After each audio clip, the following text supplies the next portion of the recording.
The world is a cacophony of shallow questions. Travelers who stumble upon the forbidden Emerald Sea, this endless labyrinth of ancient bamboo, often whisper in hushed tones when they see me. They see a girl in the bloom of her 18th spring, a silhouette of jet black silk moving with the lethal grace of a hunting panther. They ask the wind, why does she hide her beauty in the shadows? Why does she choose the company of monsters over the warmth of a hearth? They see the surface. They do not see the scars carved into the very marrow of my bones. They do not know that this forest, which now breathes with a predatory chill, was once my sanctuary. It was my paradise. It was the place where my heart was born, and the altar where it was sacrificed. Beneath these roots lies the only man who ever truly saw me. Not as a weapon, not as a daughter of a fallen clan, but as a soul. Behind this black martial arts uniform is a ghost of a girl who once knew how to laugh. In the quietest corners of my memory, the world still smells of rain-soaked earth and the sweet, woody scent of aging bamboo. Before the scars, before the silence, there was Jian. He was more than a man to me. He was my fiancé, my shifu, and my North Star. In the jagged world of the Jianghu, where martial artists stain their hands crimson chasing heavenly scrolls or the power to dismantle empires, Jian moved to a different heartbeat. He sought only the rhythm of the earth. He was the undisputed master of the Heavenbreaker sword, a blade rumored to be able to slice the very wind. Yet, Jian found more peace in the rhythmic rasp of a sharpening stone than in the clash of steel against bone. I can still feel the heat of the sun on our shoulders during our training sessions. We moved through the groves in perfect harmony, a living dance of yin and yang. When I struck, he did not meet me with the cold resistance of iron. He met me with a gentle, flowing guidance that felt like a caress. I would lunge with all my youthful ferocity, only to find myself wrapped in his calm aura. The true strength of Kung Fu, my little phoenix, he would whisper, his voice a low vibration near my ear as he adjusted the tilt of my chin, is not measured by how much you can destroy. Any fool can break a mountain. True mastery is found in what you choose to protect. We were dreamers in a world of soldiers. We spent our evenings in a hidden clearing, sketching the blueprints of a life that didn't involve blood. We spoke of a simple thatched cottage, a garden of medicinal herbs, and a future where the only music we heard was the bamboo flute, not the scream of the sword. One evening, as the sun dipped below the horizon, painting the sky in bruises of violet and gold, Jian took my hand. His fingers were calloused from decades of griping a hilt, yet his touch was as soft as silk. He slipped a simple bracelet onto my wrist, not made of gold or jade, but woven from wild emerald grass. When the bamboo leaves turn gold and fall, he promised, his forehead resting against mine, sealing our souls in the twilight. I will take you as my wife. No more sex, no more blood, just the forest and us. I wore that grass bracelet as if it were the most priceless treasure in the Emperor's treasury. It wasn't just jewelry. It was my world. It was my anchor in a sea of chaos. But destiny is a cruel weaver. It is a thief that waits until your heart is full to pull the single thread that unravels your entire existence. The day of the end started with a silence so profound it felt heavy. The morning chorus of birds was gone. Even the cicadas, usually relentless in their buzzing, had buried themselves deep into the cooling mud. The air grew stagnant, smelling of ozone and ancient rot. Then, without warning, the sky didn't just darken, it bruised. It looked like a festering wound. A jagged, violet rift tore through the fabric of the heavens, the void breach. It was a celestial hemorrhage that bled a sickening, pulsating crimson light onto our green paradise. From that rupture spilled a nightmare that no ancient scroll or forbidden text could have prepared us for. They were the Chimera Titans. They were grotesque hybrids of shadow, bone, and prehistoric fury.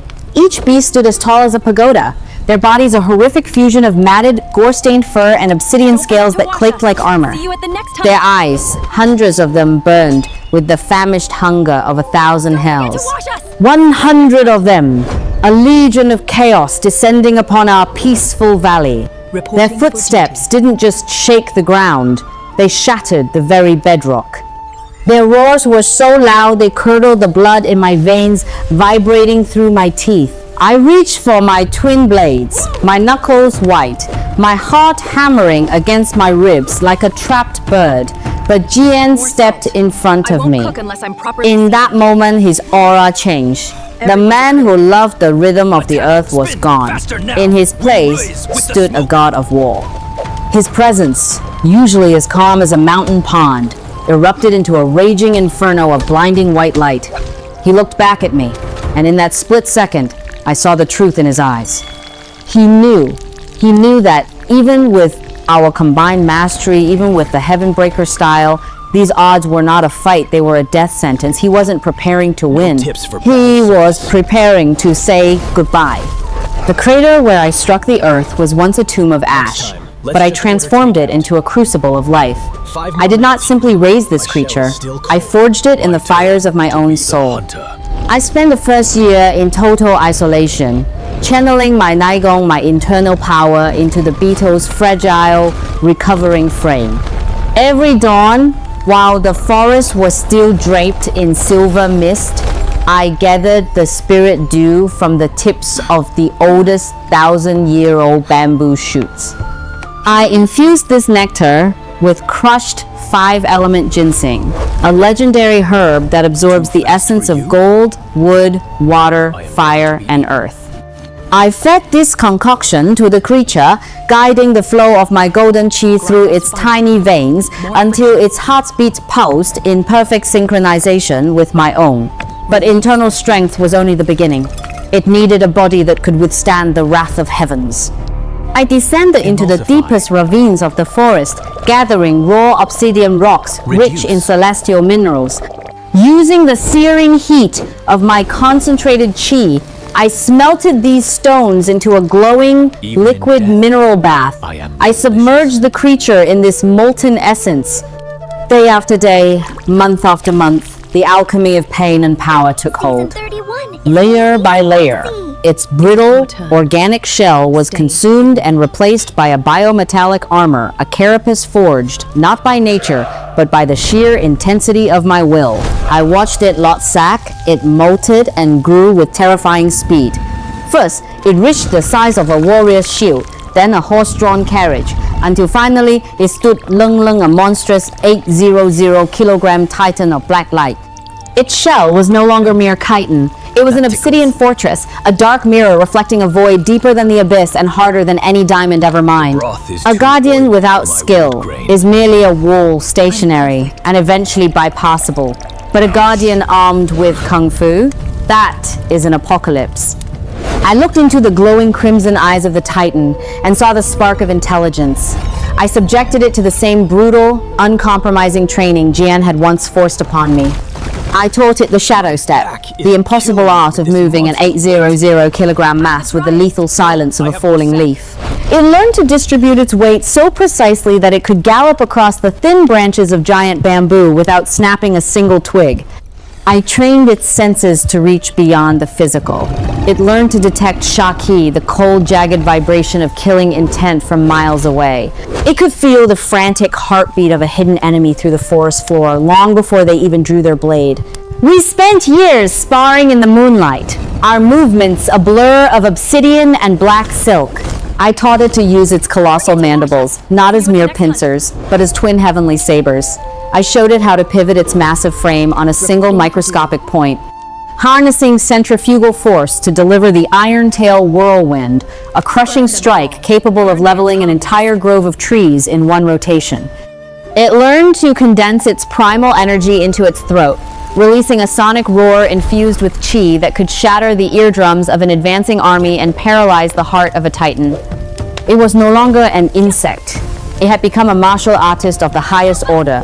It was the living, breathing embodiment of the protection Jian had promised me. Now, When I sit in the perfect stillness of lotus meditation, it stands behind me, a mountain of indestructible black steel, its eyes smoldering with a loyalty that transcends life and death.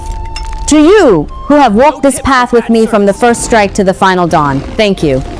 Every hero has a crater in their soul, a place where they once lost everything. But remember, it is in that very crater that your greatest strength is forged. Do not fear your shadows. Use them to build your guardian. If this story touched your heart, please subscribe and hit the bell icon. Our journey through the deep wild is expanding, and there are many more legends waiting to be told. Like this video to honor the spirit of the warrior within you. Share your thoughts. What is the obsidian guardian in your life? Is it a dream, a friend, or a strength you found in yourself? Tell me in the comments. I read every single one.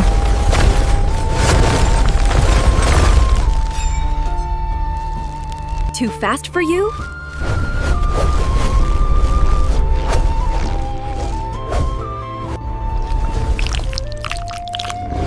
Strength gained.